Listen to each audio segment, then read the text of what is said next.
African Ascent is simply privileged, beyond description, to attract the attention, in my judgment, of one of the leading philosophers in the world today.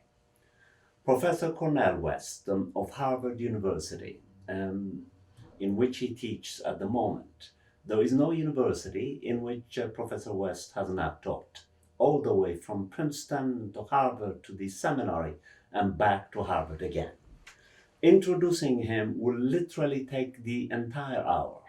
We are going to be listening to the prolific contributions of a gifted orator, an extraordinary writer, and much more importantly, the type of intellectual who walks the talk, who lives what he preaches. We're talking about a man who treats each and every human being whom he meets with absolute dignity and respect. I've been observing this professor for a few years now, and what is tantalizing about his character is that anybody who approaches him gets his maximum attention. He does not use power in order to gain more power. What he does is he uses power to empower, to enable the marginalized, those who are not attended to, those who are not taken care of. After they speak to him, he makes them beam with confidence and a sense of self. In short, he values them highly. Among the numerous books that he's written, I personally counted about 15 of them. I could only mention books such as Prophecy Deliverance, which he published, like Fanon before him, at the age of 29, which in my judgment is his foundational germinal book that put him on the philosophical landscape, followed by a series of other books such as Fragments of Prophecy, The Evasion of American Philosophy, Keeping Faith, Race Matters, then 10 years later, Democracy Matters, and numerous other books. Today, I have decided to make maximum effort to focus on sharing with the world his technical but substantial philosophical contributions. I have chosen two of his major books for the purpose of discussion, namely Prophecy Deliverance, which, as I said earlier, he wrote at the age of 29, in which everything that came later is already presented to the world in an outline form, from which he never diverted, but continued to address the issues that he began there, which were first addressed in his dissertations for the dissertation for the PhD in philosophy, which he then explores further in Prophecy Deliverance, and then 10 years later, in 1993, he does something spectacular. He writes a book called Race Matters, which is really a synthesis of major articles that he has written by them, a collections of them, which he has been humbly storing in his office, but a publisher, Beacon Press, pressed him and asked him what could he give us, and the characteristically humble philosopher said, I have nothing to give. Then the person looks down to the floor, and lo and behold, there are tons and tons of essays that have appeared in leading journals, magazines, and other prestigious publications, which became the totality of what came to be known as Race Matters, which many consider is his most important book. So I'm going now to begin talking to the philosopher about Prophecy Deliverance. You are so very kind, oh brother. And I salute you and the magnificent philosophical work that you have done and continue to do. Thank you so much. So very kind, my brother. It's so kind of you to pay attention to African Ascent, a television program that I have been quietly cultivating for the past 15 years. And this is... You've been quite a pioneer. You have been quite a pioneer in so many ways, on so many fronts, though. Thank you so much for that. So let's begin with Prophecy Deliverance, which, as I said, at the expense of embarrassing you, because you're not given to flattery. You don't even take flattery seriously, which is the mark of a good philosopher. But for me, Prophecy Deliverance is your most important book. I appreciate Partly that. because you're only 29, Cornel, when you wrote this work. And in it, I was reading it last night. What you do is incredible. You draw from Martin Luther King, Malcolm X, liberation theology from the South, then the famous Afrocentrist Professor Kohn, and then the pragmatic dimensions from Rorty and Dewey, with which you were already familiar while you were doing your PhD work at Harvard and Princeton. And then you put them together, and much more importantly, you also do something extraordinary. You try to synthesize the ethical dimensions of Marxism with the radical dimensions of Christianity as we understand it. And in my mind, Cornel, I do not exaggerate, very successfully. It's beautifully written, it is intelligible, it is accessible, it is just erudite and tantalizing to read. So why don't we begin with that? What is your thesis in that book? Yes, just going back now, I was at 1982, so that would be 37 years ago. What I was trying to do is to say that black people in the history of the United States have cultivated certain gifts in the face of unbelievable hatred and greed and domination and degradation. And those gifts are social as well as spiritual, they're economic as well as existential, and they're personal as well as political.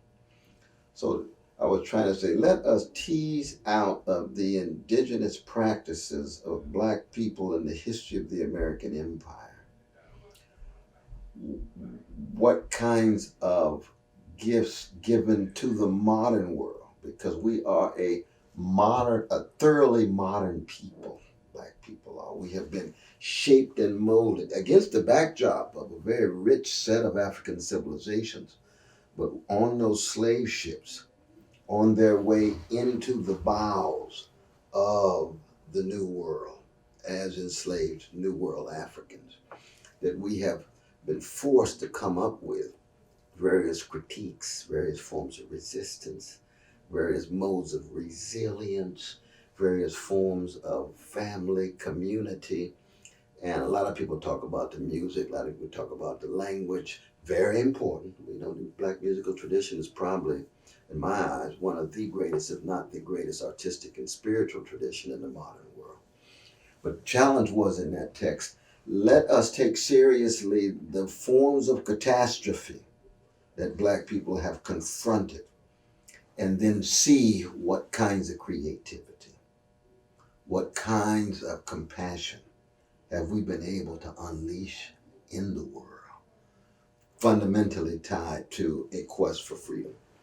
What began very much with the ways in which quest for freedom has been manifest. And we're a hybrid people, which is to say we're an African people, we're a new world. We've been shaped by legacies of Athens, legacies of Jerusalem. We've been shaped by scientific legacies of the European Enlightenment. We've been shaped by romantic traditions that tie to the dignity of ordinary people. And when you look at all of those traditions filtered through the creative bricolage of black folk, pulling from various elements and then dishing it out into the world. That's what Prophesied Deliverance was about, you see. And simultaneously, should I call you Cornel or Professor? Oh, Brother West, Brother West. Brother Cornel, either way. Either way. Brother West. And simultaneously, there is also a critique, a loving critique of Martin Luther King. Oh, absolutely. A loving critique of Malcolm X. Then a celebration of Afrocentricity. I've always been critical of Afrocentricity. What I love about you is you don't just fall in love with ideas. You decide to love them after you subject them to critical reason. these philosophical disciplines runs throughout your work.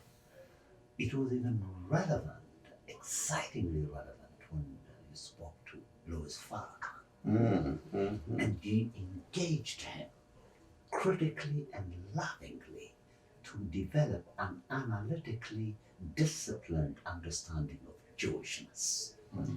You did it by way of making him listen. Unlike his detractors who would attack him, you did not attack him. You invited him to dig deep into the Quran, deep into the Bible, and then develop a very complex understanding of Jews. Then some are liberals, some are conservatives, right. some may be subject to hate, but that you cannot put them all in a single box. You bring in the same kind of discipline to King, to Markham, and to liberation theology. I would like us to get deeper into that. Why the critique of liberalism, Brother West? Well, then, first I'll just go back to my dear brother, Minister Louis Farrakhan, because I think there's a story that a lot of people don't know. Yes. And that is when Race Matters was published, there was a number of brothers in the nation who were highly critical of me, and they would often follow me around on my lecture tour because I had called Minister Louis Farrakhan anti-Semitic, or he had anti-Jewish prejudice and sensibility. And I would always invite him into the room, first or second rows if I could, to say, please, you all raise the question as soon as I give my lecture, because I want to have a dialogue. And so I would go into the ways in which there was certain characterization of the Jews rather than conservative, moderate, progressive, left-wing, right-wing Jews. So any homogeneous characterization of a group could lend itself to not only a stereotype, but even a form of xenophobia. And so when I finally got a chance to meet the minister, which I did at a leadership conference that was held by Ben Chavez, he was then head of NAACP. The minister was very kind. I said hello and so forth. He said, we must talk. I said, I would love to talk. But he was the kind one who invited me to Chicago. And we were going to meet in the morning for about an hour or so. And we ended up talking nonstop for 8 hours. 8 hours, sustained dialogue. And we even pulled out the biblical text. He said, well, Brother West, look, in the Gospel of John, we see reference to the Jews. I said, yes, John himself is wrong in using it in that way, but John himself was a Jew. And so in that sense, it was an intra-Jewish affair. So when he said the Jews, he wasn't talking just about all Jews, because he himself was disagreeing with the folk he's talking about, right? And so I said, but this is one of the roots of the anti-Jewish prejudice in the history of Christianity. And that, and we know a good Muslim is always concerned about not just mercy toward others, but staying in contact with the human made in the image of Allah. And so the minister and I would go back and forth. It was a beautiful thing. And we fought because we disagree. He comes out of Black nationalist tradition, and I come out of a revolutionary Christian, more humanist tradition. In that sense, so he would call it integration. I would call it just humanist in that way, and yet he himself had already made movements toward a much more humanistic orientation in terms of being open to Muslims of all colors, and he was concerned even about various forms of patriarchy in the Nation of Islam, and had women in high positions more and more, so that we enriched each other, and we grew to have a love and respect for one another. He was struggling with cancer. I discovered I had cancer and was given a few months to live. And so we talked and we prayed together and so forth. And so it was a matter of always trying to stay in contact with the humanity of anybody, including my dear brother, Minister Louis Farrakhan. And for me, that's true for any figure. Yes. It could be King, it could be Ella Baker, it could be Malcolm X, it could be Fannie Lou Hamer. All of us fall short of truth, capital T. And so we're under a certain kind of critical judgment that we all ought to be open to, because we're all fallible. We're all finite. And even as Christian, I would say we're fallen, and we all can grow, we all can develop, we all can mature. And the way you do that is through relationship. You learn and listen. You allow yourself to be challenged, but you also challenge others. Absolutely.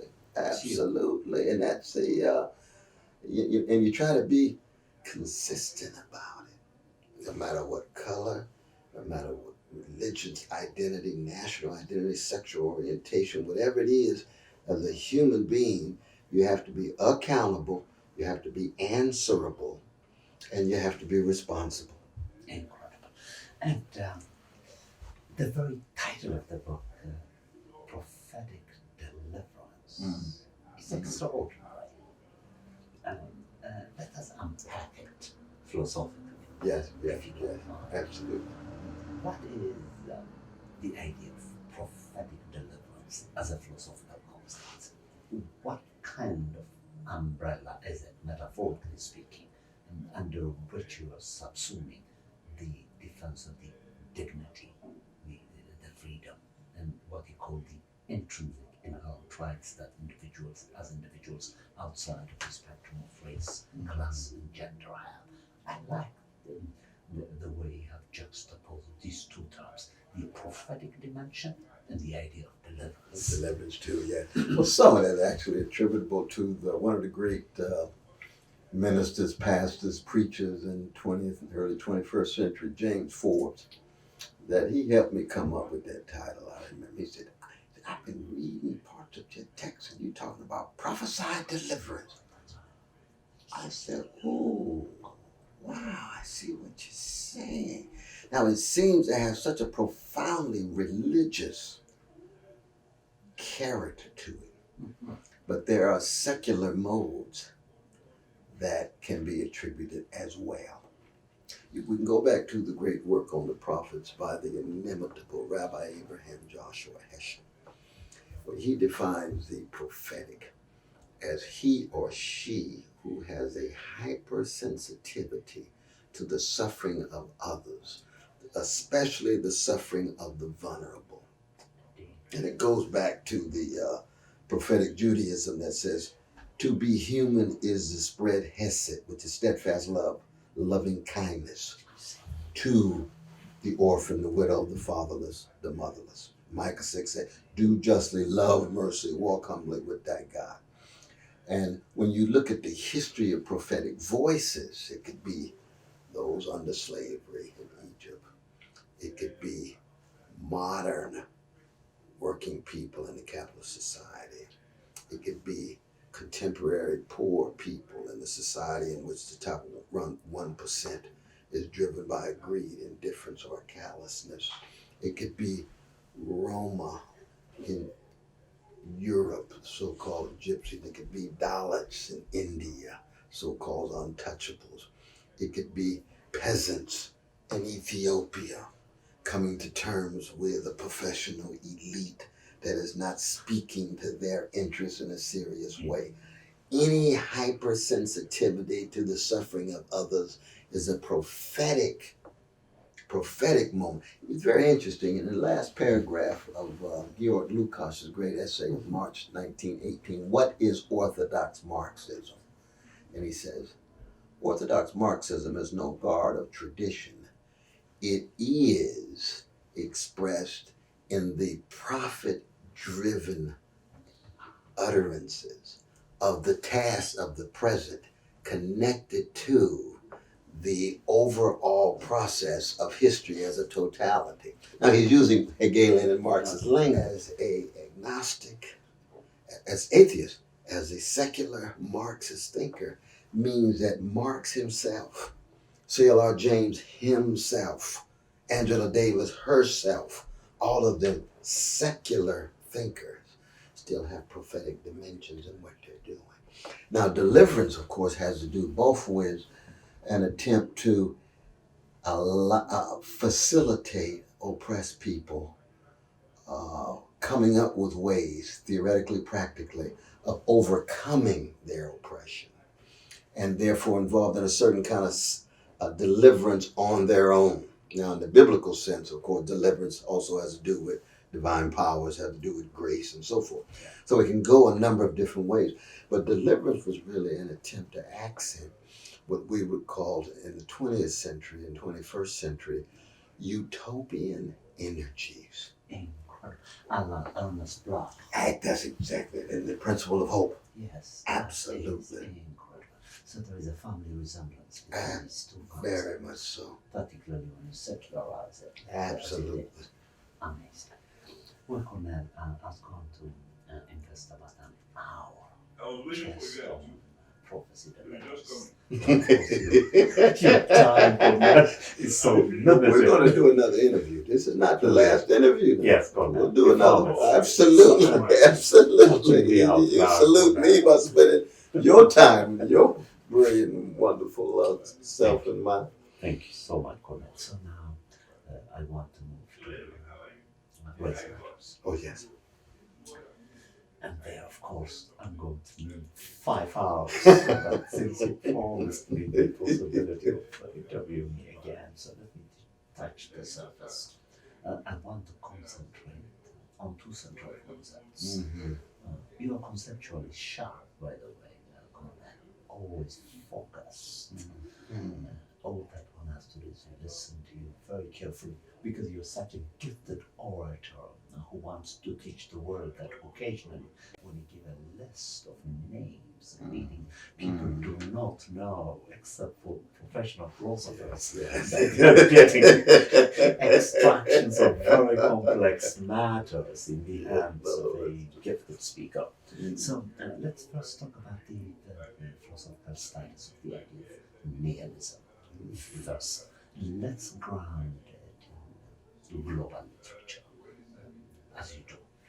And then we're going to move to a special instance of it, which is attributable, I think, to hyper sensitive empathy with the suffering of black people globally, because on their behalf and in order to understand their condition, we have also coined another term that captures their predicament, which we call black nihilism.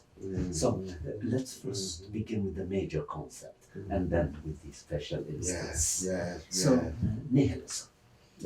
How are we understanding it? Take your time, Cornel.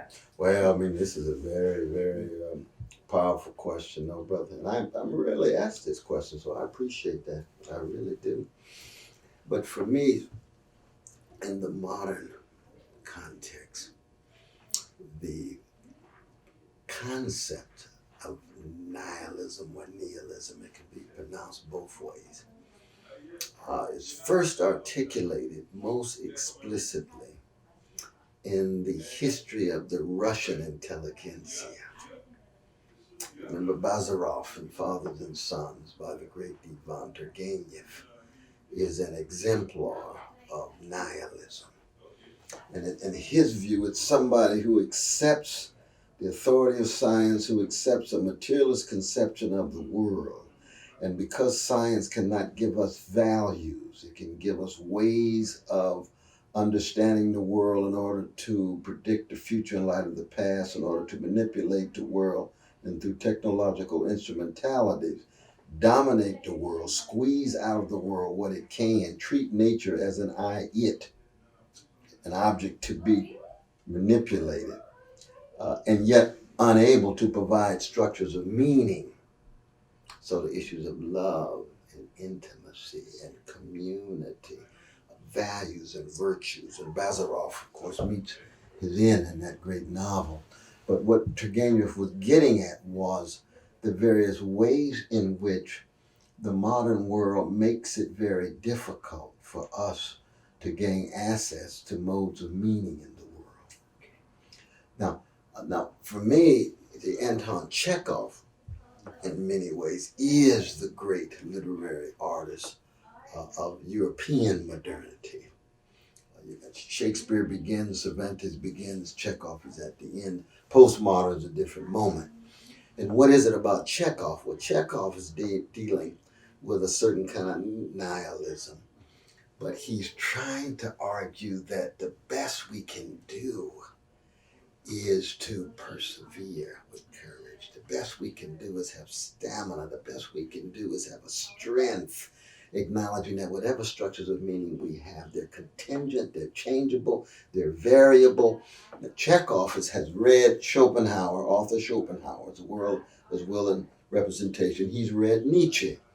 Schopenhauer and Nietzsche are the two great 19th century figures in Europe who shatter the structures of meaning and end up profoundly pessimistic in the case of Schopenhauer or wrestling with nihilism in the case of Nietzsche. Nietzsche has a notion of passive nihilism in which you're resigned to nothingness, active nihilism in which you engage in what he calls transvaluation of values. And so through creativity, you attempt to call into question the values in place. What is the value of truth? What is the value of beauty? What is the value of goodness? What is the value of God?